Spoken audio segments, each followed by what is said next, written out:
The story begins with our protagonist who was driving his motorcycle through the city. He was upset because the power that he received was given an entrance test to enter a school of superhumans, so that was the day he would put his superpowers to test. There were 5 levels: white, blue, violet, red, and finally black, being the most powerful. The school would only recruit people with blue spirit level or higher, so if he came out white, he would be left out, and, as it was known by his anger at the beginning, he had been the lowest level. He therefore could not be recruited. He had been the only one who could not get it. He could hear them despising him in so many ways that he even had the nerve to tell the prettiest girl in the school that he had the level of a violet soul. I couldn't be angry anymore. I wouldn't be able to fight a monster with such a useless power. Suddenly, I noticed in the distance an energy that shone quite brightly. Could it be a comet? Thinking that the Earth was too big, there would be no way for one to hit it, right? Suddenly, a mysterious round object was thrust into his chest, and he started to hear a voice saying, "Imperceptible superpotence. Luck devours parasitic inefficiency. The enemy approaches. Choose the best option by identifying the host, living with him. Successful identification. Entering the hippocampus. The host possesses no combat skills and will die easily. Granting of powers of attorney. Talent rating, loyal red." With that, I can probably fight. Our protagonist was hospitalized. He was in good condition, but due to the blow, he was in a coma. A few days later, the pretty girl he was watching at the time had sent him a bouquet of flowers and a letter. A month later, the people who had made fun of him visited him, and one of them took the girl's letter. The letter had a response to the confession that he had once made to her, and, annoyed by this, the man destroyed it. A year had passed since that tragic event, and a monster had come out of the sewers. Apparently, a large number of these beings had appeared throughout the area. The people at the hospital had to leave urgently, but a nurse had stayed behind. She was after a protagonist who, despite being in a coma, she couldn't leave behind. She quickly opened the door and went in to take him, but when she saw her reflection through the window, the monster already had her. Would that be the end of it? Fortunately, our protagonist had finally woken up. He had destroyed the insect. He stretched out his hand to help the nurse, and thanked her for taking care of him for so long. Incredulous of what just happened, she also thanked him, asking when he had woken up. However, there was no answer. Instead, he asked her when some mutant cockroaches could have arrived at the hospital. The nurse tells us that it was probably because of the contamination in the city sewers that produced the mutation of the insects. Our protagonist went on to ask about the others, to which she tearfully told him that they had already been evacuated and she was the only one who stayed due to her concern for him. She clarified that she was only doing her duty as a nurse.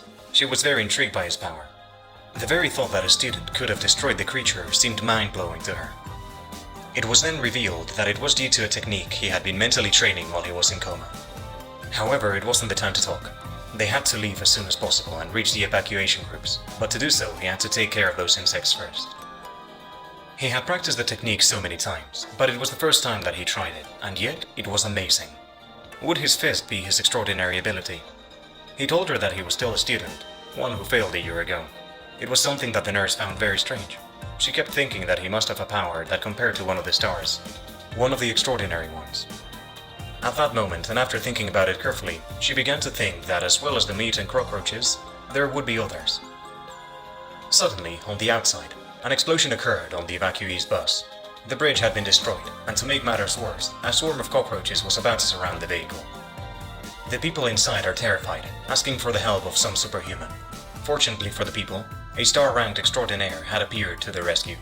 His power was that of possessing infinite bullets. Perhaps he could wipe out the cockroaches, but this other creature was too much for him. Returning to our protagonist, from there they could see the bus. The nurse sensed that they were in danger, and after hearing a communication, she learned that there were mutant rats. One of these had succeeded in killing an extraordinary person. They were asking for urgent help from the superhuman. The protagonist gets in contact, and they revealed to him that the weakness of those monsters was fire. They were afraid of it. So when he found out, despite the warnings, he decided to go. He had to help them. He could not wait for their deaths. From here, we moved to a new scene.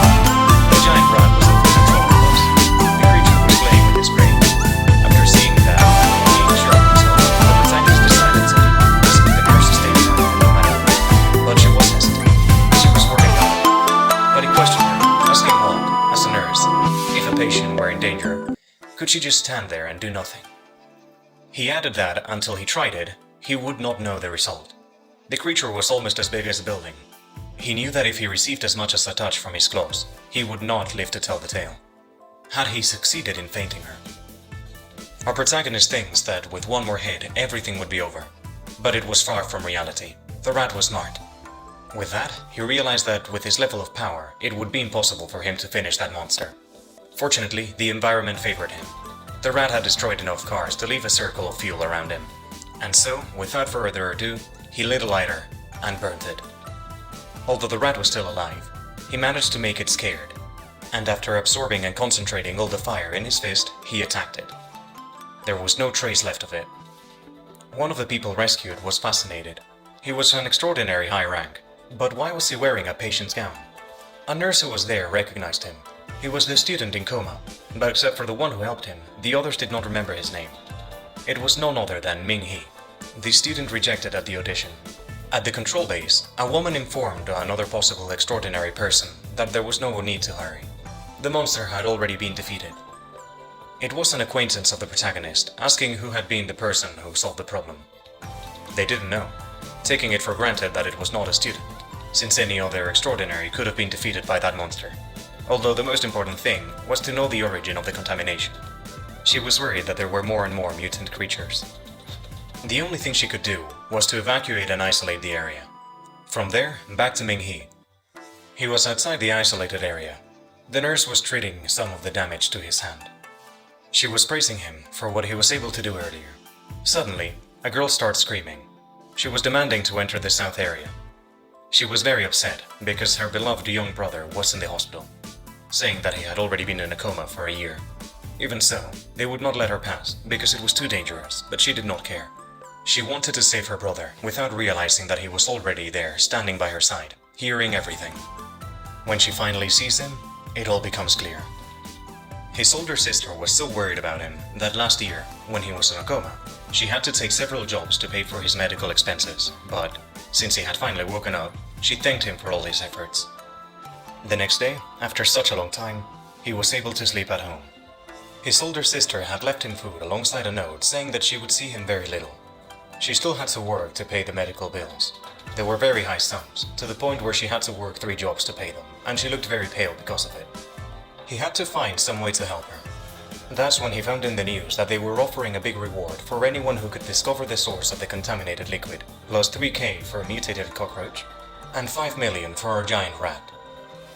If he managed to get in on it, not only would he be able to pay the bills, they could also buy a new house. But where could the source of the contaminated liquids be? Taking into account that the first time they appeared was by the hospital, the origin could be in that district. So he set himself the task of investigating and taking advantage of killing some monsters to gain experience and money with it. But first, he had to go to the reward room. An employee of the place welcomed him. Ming-hee wanted to know what rank was needed to be able to go defeat some giant cockroaches. She replied that there would be not many requirements for it. Having a basic superpower was enough, and with that, he would receive a superhuman insignia. Although, if he passed a more complicated test, he would receive the Starlight rank. He was willing to do it, so they took him to the test site. She asked him what kind of power he possessed, to which he replied that it was about blows. So the girl took him to a robot where he could measure his strength. He required 800 kilograms to meet the standard. He was not sure he could achieve it, so he had to give it all. After all, he was not in his best condition. The onlookers were dumbfounded. Ming-hee had a look of determination, and the girl was quite surprised. How much did he make? It was